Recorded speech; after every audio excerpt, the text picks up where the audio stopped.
Opa! Ho, ho, ho, ho! Bem-vindos ao especial Chapado de Natal, não é mesmo? E hoje é um filme bem natalino, não daqueles clichês, certo? Tipo Duro de Matar, ou outros que as pessoas falam. Esqueceram de Moá. Lembra aquela criança, a única sobrevivente daquele documentário Living Neverland? Antes de só mais um esquisitão milionário, Macaulay Culkin deixou o Natal de todos ao redor do mundo muito mais feliz, torturando dois criminosos até a morte, num filme de Natal que só rivaliza em violência com outro clássico natalino, Duro de Matar. Uma história, não é mesmo, nesse filme de abandono, redenção e vingança, brutal, embalado num singelo filme infantil natalino dos anos 80, com a única diferença, não é mesmo, que os anos 80 eram insanos, e esse filme nunca existiria hoje em dia, e não faz nenhum sentido depois da invenção do celular. Esqueceram de mimimi.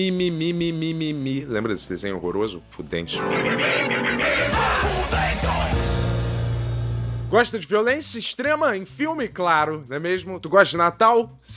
É óbvio, então você tá no lugar certo. Porque nesse filme, o jovem Culkin interpreta aí uma adaptação livre do que pode ter sido a infância de Jeffrey Dahmer, sendo criado talvez pela família Menendez. 20th Century Foxy apresenta, lembra desse logo? Se você assistir esse filme, se prepare pra ficar com essa música tema na sua cabeça por pelo menos um mês.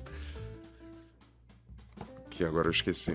Maconha faz mal, sabia? E aí os créditos rolam, né? E o título do filme é incorporado lindamente com o logo de uma casa no meio. Caramba, dirigido por John Hughes e a música do John Williams, por isso que esse filme é foda. E aí, bem-vindo ao pior pesadelo do mundo contemporâneo, não é mesmo? Uma família gigante, white América, morando em algum subúrbio americano, onde todo mundo fala ao mesmo tempo e tudo é um completo caos esquizofrênico o tempo inteiro. Então, esquizofrênico até que tem um policial parado no meio da sala e toda a família tá cagando pra isso. E uma curiosidade, a casa da família McAllister, não é mesmo? Realmente existe. Está à venda ou foi vendida nos Estados Unidos. E aí a gente conhece finalmente a única criança que Michael não ousou encostar, não é mesmo? E a resposta talvez seja porque ele é um pentelho insuportável, invisível, tanto pra Michael quanto pra sua família, que aparentemente odeia ele. Como a mãe dele também odeia ele, aquela esposa, sabe? Que dança aquela música da banana no filme do Besouro Suco. E na peça de teatro brasileira de mesmo nome, é interpretada, essa mulher, pelo ator Eduardo Sterblich. E o pai dele é aquele ator dos anos 90, que era pai de todo mundo, CEO de empresa ou bandido segundo escalão, que ninguém sabe o nome, é aquele tipo de ator. E aí Kevin McAllister, né mesmo, que parece uma criança, cruzamento da Xuxa com a Vera Fischer, tá dando aí claros sinais de psicopatia precoce, quebrando a porra toda e fazendo um monte de merda pra chamar a atenção dos pais. E aí ele tem que arrumar a mala pra viagem aí pra talvez Neverland. Só que todas as crianças aí dessa família meio flor de lis odeiam ele e não vão ajudar ele e querem que ele se foda. Humilhado até em francês pela ex-atriz chiquitita Simone de Beauvoir. Você é o que os franceses chamam les incompetents. E aí um dos irmãos dele, o tio, né mesmo, sei lá, pelo tamanho aí fica difícil dizer, né mesmo, Ruivo Eren 2.0, ele quer saber se na França todas são feministas. É verdade que as garotas francesas têm o sovaco peludo? E ele também odeia Kevin, Everybody Hates Kevin, porque ele era o favorito. E eles observam, né mesmo, pela janela Henri Cristo em sua nova profissão, depois que o verdadeiro Jesus apareceu. Estranho do bairro que todo mundo acha que é um assassino. Todo bairro tem um desses. Agora sim, eu pareço um viajante, pessoal. Vamos lá, hein? E aí depois um delivery do iFood, né mesmo, da época, chega quebrando a casa toda com um serviço totalmente horrível. Muito pouco mudou, não é mesmo, desde aquela época. E aí Joe Pesci, ei, o maior mafioso do cinema de todos os tempos, estrelando todos os filmes de mafioso já feitos no mundo, é o policial encarregado de receber aí 800 pizzas. E ele tá totalmente acima de qualquer suspeita, né mesmo? Só querendo saber todos os hábitos familiares e o sistema todo de segurança da casa, que é um comportamento, aliás, bem comum da polícia no Brasil. Uma vez mafioso, sempre mafioso, não é mesmo? Frase de Ike Batista. O Ike vai voltar. O Ike vai fazer de novo. E aí Kevin, né, mostrando aí claros sinais, né, mesmo de descontrole emocional e raiva reprimida, puxa uma briga física, né, mesmo com todos na família por causa de uma simples pizza de queijo, quase provocando a morte de Milhouse, que na verdade é o irmão do Macaulay Culkin na vida real e melhor ator que ele na vida real. E aí toda a família agora quer que Kevin simplesmente morra de uma vez e não escondem nem um pouco esse sentimento, que é quando o policial Pat, não garrafa Pat, Joe Pesci, olha olha pra Kevin com um olhar, te vejo daqui a alguns anos. Se ele fosse policial, não é mesmo? De verdade, ele pensaria isso. Mas seu dente de ouro grotesco mostra, não é mesmo? Que ele tá mais pra Professor Garibaldi? E aí, pra terminar, né mesmo, a tortura aí contra o jovem pequeno Kevin Dahmer, né mesmo, dando uma de super nanny hiper diabólica, né mesmo, a própria mãe dele manda ele pra solitária da casa, conhecido aqui no Brasil como o quartinho da empregada. Antes disso, Kevin jura todos da família de morte. Eu não quero outra família, eu não quero outra família. Família é um saco. Feliz Natal! Ho, ho, ho. E depois pergunta por que nossa geração tem tantos divórcios, né mesmo? E todo mundo odeia a família, porque a gente cresceu vendo esse tipo de filme. E aí depois ele dorme fazendo a oração padrão de todos os evangélicos. Deus, por favor, mate todos os meus inimigos. Amém. E parece que aí o velho comunista bastardo Noel, né mesmo, vai atender o desejo dele. Eles simplesmente, né mesmo, perdem a hora do voo e tem que fazer tudo super rápido, com a ajuda de uma edição super esperta, né mesmo? E a música de Sir John Williams.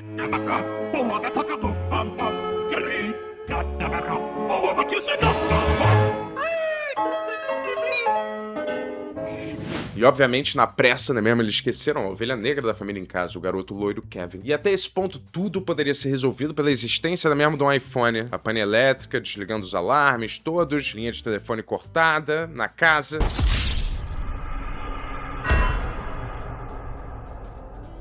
E eles correm contra o tempo pra embarcar no avião, e tem coisa mais neandertal e atrasada do que pegar um avião e voar. E aí, ao mesmo tempo, o pequeno Kevin Richthofen, né mesmo, acorda aí numa casa totalmente vazia. E as coisas estão mesmo estranhas, porque só pega uma emissora de TV nessa casa, tipo a SBT, passando sempre o mesmo filme antigo ou episódio de Chaves, repetido. E depois de procurar a família até no porão, que tem um forno industrial bizarro que acende sozinho, é quando ele tem a confirmação, né mesmo, que a família dele é um lixo. E esqueceu ele em casa pra viajar pra Europa. E óbvio, né mesmo, ele começa a comemorar. Nunca mais vai ter que ver, né mesmo, esses seres abjetos que Deus forçou você a conviver, né mesmo, por alguma piada cósmica chamado de família. E imediatamente ele começa a vandalizar a própria casa, mas a trilha sonora alegre, né mesmo, faz a gente acreditar que isso é normal. Pipoca na cama. Correr igual um psicopata pela casa sem nenhum rumo. E claro, descascar a cabeça do macaco Tião. E atirando, obviamente, com uma espingarda em action figures caríssimos, né mesmo? Porque ele é fascinado pela morte, igual Dexter. E aí depois ele assiste o melhor filme de máfia jamais feito, mas que foi filmado de verdade pra esse filme, né mesmo? E esse filme parece ser bem maneiro que ele tá assistindo, né mesmo? O cara é fuzilado a queima-roupa. That's what I call a fucking Christmas fucking movie. E também nasce a icônica frase natalina.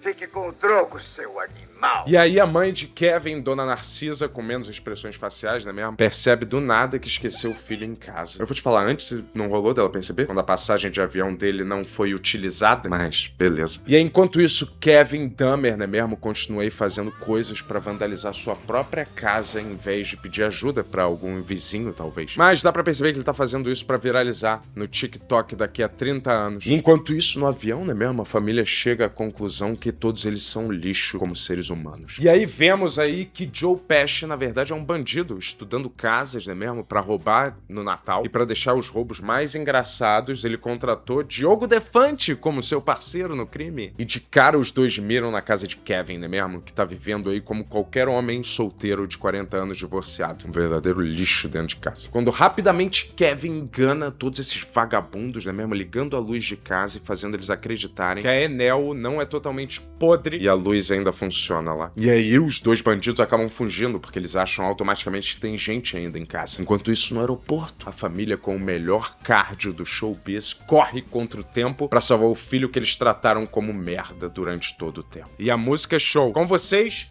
senhoras e senhores, a música de John Williams.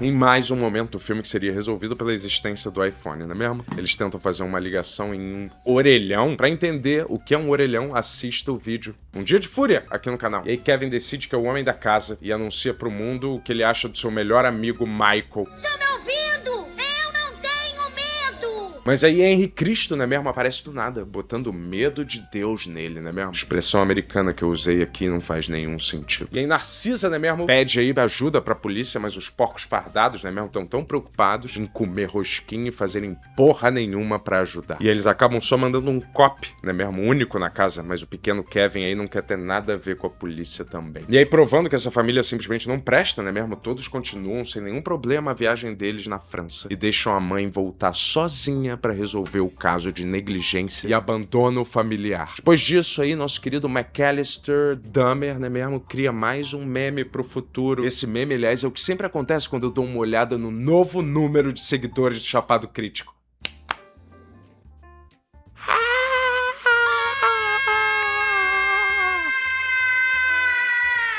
E aí, depois de destruir o quarto do Ruivo Ehring, o irmão dele, né mesmo, ele rouba também o dinheiro dele e solta uma aranha venenosa, porque ele é um mini psicopata inconsequente, né mesmo? Enquanto isso, Pesh e Defante, né mesmo, descobrem, enquanto roubam uma casa, que Kevin está completamente sozinho em casa, ouvindo uma mensagem na secretária eletrônica. Pra quem não sabe o que é secretária eletrônica, era uma coisa igual aquele robô empregada doméstica dos Jetsons, só que não servia pra nada. Depois disso, Kevin vê Henry Cristo exibir um estigmata na mão dele. E ele decide roubar uma loja e fugir correndo na sequência pra evitar tentar ser catequizado por Henry, igual suas dançarinas. Henry voltou, Henry chegou. Henry voltou, Henry chegou. E como a polícia, né mesmo, não quer perder nenhum tempo com um bandido de verdade, eles decidem perseguir uma criança que roubou uma escova de dente, como se ele fosse o próprio Oruan que roubou uma escova de dente. E aí Kevin escapa da polícia, mais uma vez, né mesmo? Enquanto isso, nosso querido Estênio Garcia americano, Joe Pesci, reclama aí com o Defante que ele está tentando ser engraçado, deixando todas as torneiras ligadas das casas que eles roubam. Nós somos os bandidos molhados.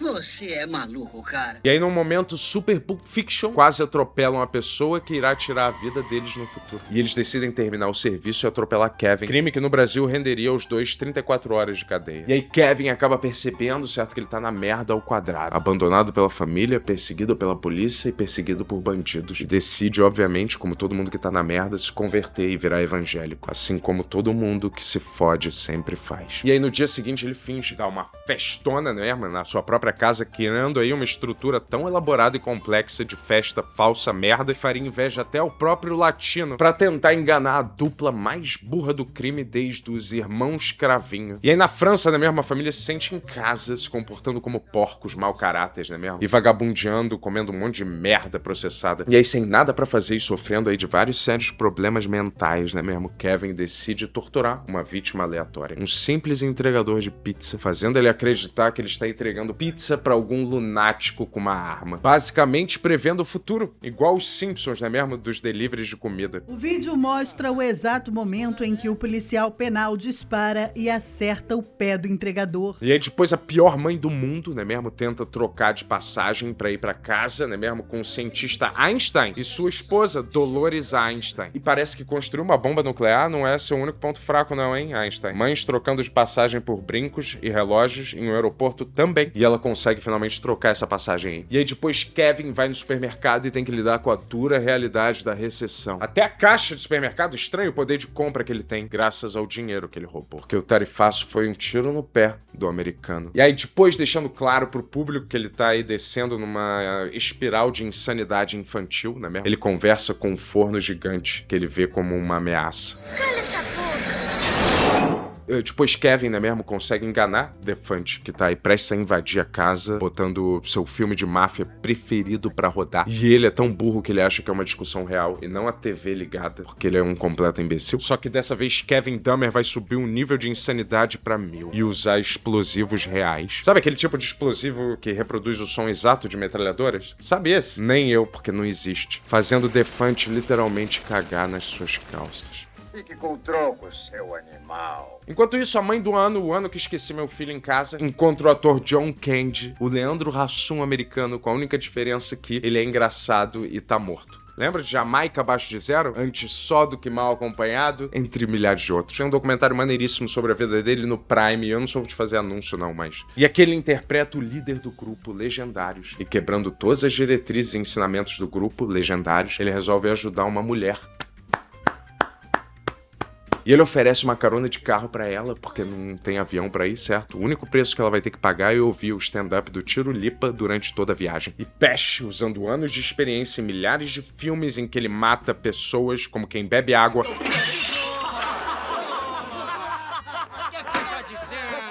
percebe que Kevin está sozinho em casa de verdade. Só que ele fode tudo, subestimando o sadismo e a perversidade do seu adversário mirim, não invadindo o lugar imediatamente, mas indo almoçar e voltando mais tarde, dando a chance de preparo pro nosso pequeno Batman esquizofrênico. E se Batman tem preparo, fudeu. E aí no caminho a mãe sofre o maior castigo possível pelo abandono parental, não é mesmo? Um show musical do grupo legendário System of a Down. Depois, tendo se convertido para a religião evangélica, depois de atingir o fundo do poço, não é mesmo? Kevin vai na igreja pedir permissão para Deus para poder matar 2 marginais na noite de Natal. Acho que Deus entende. E acaba encontrando o confuso Henri Cristo na igreja. E aí Henri Cristo explica para Kevin que, de acordo com as religiões deles, não é mesmo? É super tranquilo matar um monte de gente, desde que você se arrependa totalmente depois. E aí, depois de contar uma história super triste de como ele abandonou a família dele e foi ao cinema, e a família dele também nem fala mais com ele, por causa do lance dele achar que é Jesus e tal, Henry dá sua bênção pra Kevin e diz pra ele fazer o inferno chover nesses filhas da puta. E Kevin fala pra Henry, né mesmo, parar com essa vacilagem e ligar pra família dele, em vez de pedir ajuda pra Henry, né mesmo? Ou mandar Henry avisar a polícia que ele tá marcado pra morrer na mão de criminosos essa noite. E agora chegou a hora de Kevin, né mesmo, se preparar pro massacre de 2 criminosos mais burros desde todos os políticos brasileiros. E aí a gente tem aquela montagem dele preparando a casa como uma armadilha mortal de jogos mortais, parecido como eu preparo o estúdio aqui para receber os novos convidados pro Chapado Talks. E ele prepara a casa com vários métodos de ataque e defesa usados até pela polícia brasileira. E aí, antes de começar o massacre, como todo bom conservador religioso, né mesmo, que preza pela família, ele pede ajuda pra Deus, pra ele ajudar a exterminar esses ratos malditos, né mesmo? Vamos matar todos eles. Mata todo mundo, depois Deus escolhe quem vai pro céu. Assim que eu penso. E o pequeno psicopata já recebe os representantes do governo do amor do jeito mais divertido possível, com um tiro no pau de um dos vagabundos, estilo Robocop. E aí depois um tiro na cara do outro, estilo nossos amigos do agro defendendo as suas propriedades rurais. E como ele pretende brincar, certo, com esses assaltantes vagabundos antes de matar eles, os tiros eram de SAR, igual os usados por Inholau no agora clássico negativo Chico Bento, deixando os bandidos apenas desesperados. Depois disso, Pesci sofre uma queda na armadilha gelada do Mr. Freeze. You're not sending me to the cooler. Que provavelmente deixou aí o cara com dano cerebral, né mesmo, permanente, e matou o dublê dele nessa cena. Enquanto no outro lado da casa, Defante se fode igualmente, tentando entrar pela porta dos fundos, um lugar que ninguém quer mais entrar hoje em dia, se é que você me entende. E aí, depois de Defante conseguir entrar na casa, o pequeno amigo de Donald Trump, ele deixa simplesmente um ferro de passar cair de uma altura de 20 metros na cabeça de Defante, fazendo ele ficar com a idade mental de Kleber Bambam pro resto da vida, e não matando ele instantaneamente como a lógica humana ditaria. Enquanto Pesci, ao mesmo tempo, é mutilado com queimaduras de 3º grau, pegando na maçaneta da morte, marcada com M do coach Marçal, tirando pra sempre a fonte de renda do bandido, que é o trabalho braçal.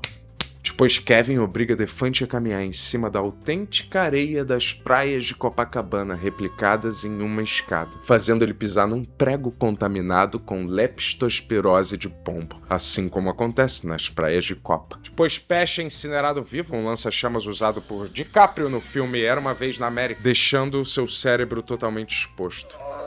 Vou pegar esse nojento.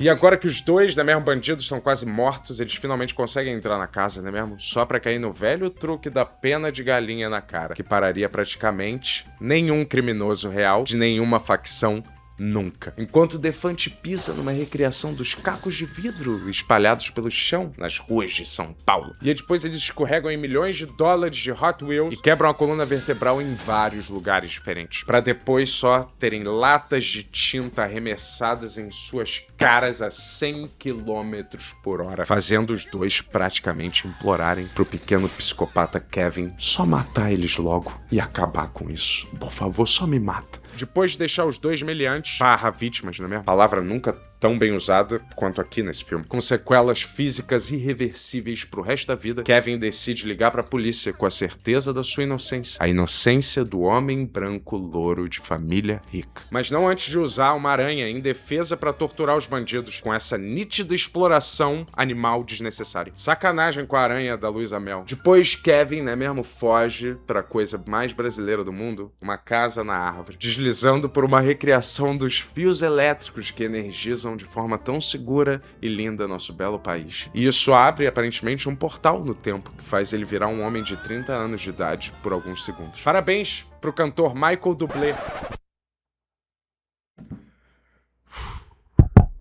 Simplesmente uma pessoa nociva à sociedade, este bem tola. E agora da casa da árvore, né mesmo? Kevin decide que é hora de acabar a diversão e tirar de vez a vida desses vagabundos, não é mesmo? Simplesmente cortando a corda em que eles estão pendurados a 1000 metros do chão. Só que eles são brasileiros e não desistem nunca, não é mesmo? Desculpa, eu quis dizer, eles são bandidos e não desistem nunca. E resolvem desafiar as leis da ciência, física e biologia e sobreviver. E finalmente conseguem encurralar o pequeno diabinho de fúria assassina que a geração Z jamais vai conseguir reproduzir contemporaneamente mais um desses. E naturalmente os dois começam a fantasiar fazer com Kevin tudo que não deu tempo do Michael fazer. Só que Henry Cristo chega usando o golpe mais maneiro de Jesus, pá na cara de vagabundo e salvando o dia. E agora sim, a polícia prendeu os meliantes, os tais bandidos molhados, e no dia seguinte Kevin acorda, sua mãe voltou e na sequência também toda a sua família voltou. Isso é que eu chamo de um Natal feliz e presente de Natal, mostrando a todo mundo que é possível sobreviver sem Wi-Fi, TikTok ou Insta, apenas matando vítimas da sociedade. E Henry reencontra sua cara metade, finalmente, Toninho do Diabo. E nós aprendemos com esse filme uma valiosa lição, não é mesmo? Preste atenção nos sinais precoces de psicopatia infantil, violência extrema contra animais e humanos, antissociabilidade, amizades com velhos da pá, ódio dos pais e familiares, falta de empatia e emoção. Reconheça os sintomas nos seus filhos ou familiares imediatamente e não tenha vergonha de pedir ajuda aos órgãos competentes. Psicopatia infantil mata. Procure ajuda.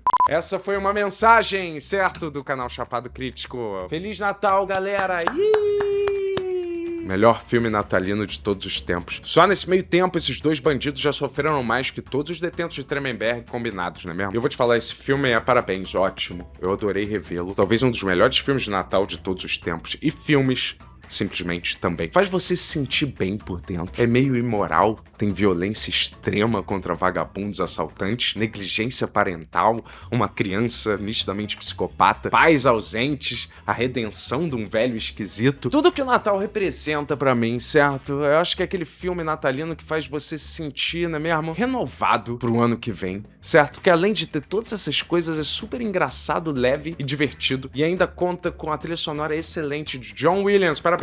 Então, você deve a você mesmo rever e assistir esse filme. Pra mim, esse filme, de 0 a 10, é nota 100. 100 caô, nota 1000. Certo? Eu adoro esse filme, veja, reveja. Muito legal, parabéns. Se foi um dos últimos poucos filmes que esse cara fez, Macaulay Culkin, essa criança aí que prestou, né mesmo? Depois de adulto, ele meio que não fez nada que presta. Mas ainda vive em nossos corações. Então, assista.